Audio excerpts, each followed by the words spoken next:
Ich habe gedacht, ich habe schon alles gesehen in der Schweiz. Ich meine, es ist ja voll normal, dass man mit dem Zug, mit dem Auto oder zu Fuß irgendwie zum Geschäft geht. Aber doch nicht mit dem Fluss. Ich auf dem Weg ganz entspannt in Migros etwas posten, kommt mir einer entgegen, flutschnass. Macht er sein Airbag auf, oder wie auch immer das heisst. Also das Ding, das du ins Wasser kannst schmeißen und es bleibt alles trocken. Nimmt seinen Laptop dort raus und dann fängt er sich einfach an umziehen. Und ich bin nur so am denke ich so, was? Ich so, sorry, sind Sie gerade aus dem Fluss rausgekommen? Er so, ja, das ist mein Arbeitsweg. Und ich so, ah, okay.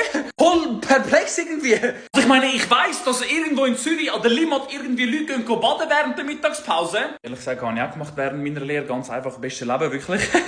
Ich meine, ganz ehrlich, Lettenbadi ist halt schon etwas Geiles. Ich mal Kommentare über die Lettenbadi kennen. Es ist halt einfach eine geile Abkühlung, das check ich. Aber am Morgen früh. Und dann ich so, wie kommen Sie wieder heim?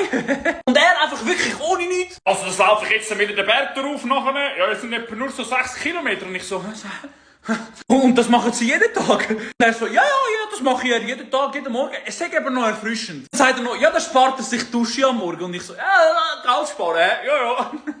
Dann haben wir uns gerade gefunden, oder? Also ganz ehrlich, ist ja jemand von euch mal mit einem Fluss zum Geschäft gegangen? Also falls das mal irgendwie sollte ich sehen, ich wünsche Ihnen einen sehr, sehr guten Heimweg jetzt. 6 Kilometer einfach auflaufen. Schreib mal einen Kommentar, Mittagsschwumm, ja oder nein?